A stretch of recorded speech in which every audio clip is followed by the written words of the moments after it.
Following instructions produces results.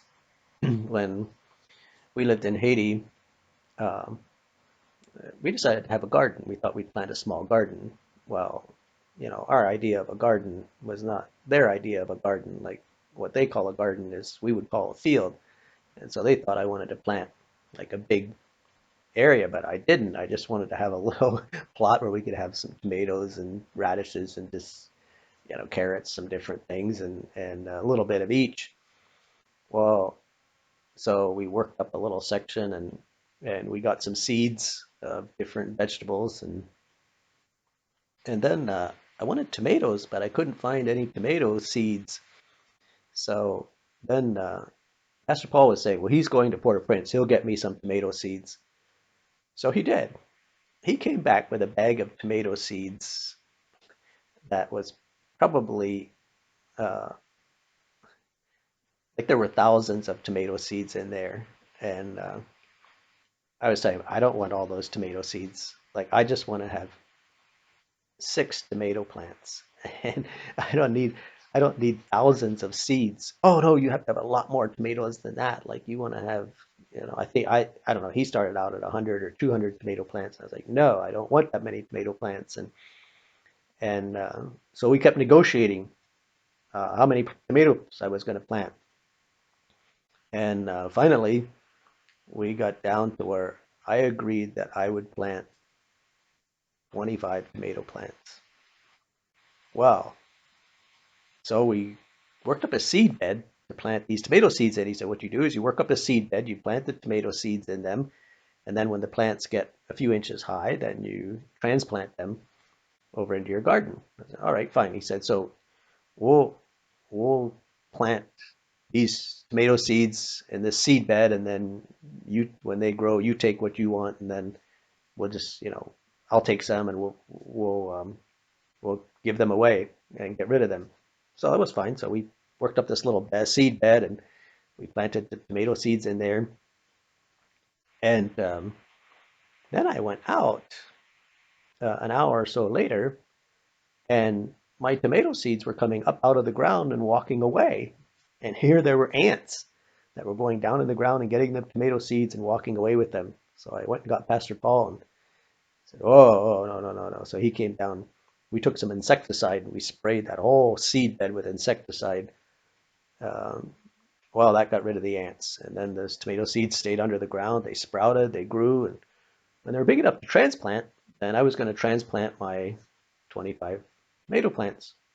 Well, then Pastor Paul was saying, no, you have to put 2 plants in each spot because if one of them dies, then you still have the other one. So I wound up with 50 tomato plants. And so there they were. Well, then he told me, now you need to water your tomatoes and you need to water them in the morning before the sun hits the plants. And you have to water them again in the evening after the sun, after they're shaded, when the sun goes behind the mountain. And I forget how much water I was supposed to, but it was an exact amount of water that I was supposed to give to each 2 tomato plants who were planted side by side. Well, we carried water and carried water like we didn't have running water. We had to carry it in 5-gallon buckets, and we carried water and carried water every morning and every evening. Water these tomato plants, but they grew. And then as they were getting bigger, then we put stakes in. They helped me cut stakes, and we put stakes in the ground, tied them to the stakes, and then I'm still watering them. And then they told me now every day you have to check the tomato plants because there's caterpillars that come and they'll eat the tomato plants. So every day you have to go through all your tomato plants and check all of them for these green caterpillars and take them off if you see any of them. So now I'm watering the tomatoes every morning. I'm watering them every evening. Every day I'm going through my tomato patch, picking off caterpillars. But eventually we got tomatoes and they looked nice. The plants were great. They grew, they got big, bushy plants, nice tomatoes.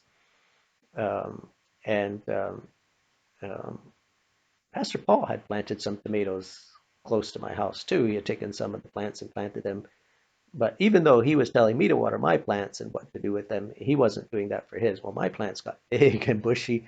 His plants, some of them died and they looked a little straggly. One day he was down there with his wife, Madam Pastor Paul, and he told Madam Pastor Paul, I don't understand it. Like, look at Pastor Merle's tomato plants. Like, his tomato plants look really good and mine are dying. And she said, well, Pastor, if you would do to your tomato plants what you tell him he should do to his, yours would grow too, which was probably true. So then we got tomatoes, and then the plants started to get yellow. The leaves started to get yellow, and I thought, well, here, there's no frost. Like these tomato plants could go on for a whole year just giving tomatoes.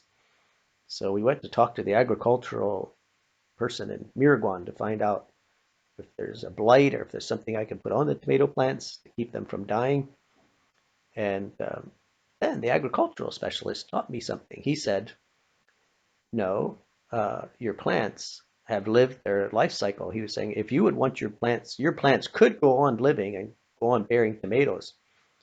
But if you would want them to do that, you would have to pick every tomato before it ever starts turning a tiny shade of pink. Because when the fruit ripens on the tomato plant, it sends a chemical signal to the plant saying, you have matured, you have borne fruit, your lifespan is finished, you can die now. And and so they do. And so because they've borne ripe tomatoes, they are going to die. They've lived their life cycle, and they did. So I learned something new. But I followed instructions. Pastor Paul knew how to raise tomatoes. He knew what I needed to do. And because I followed his instructions, my tomato plants were successful and they did really well. When people know what to do and they give you instructions, it pays to follow the instructions.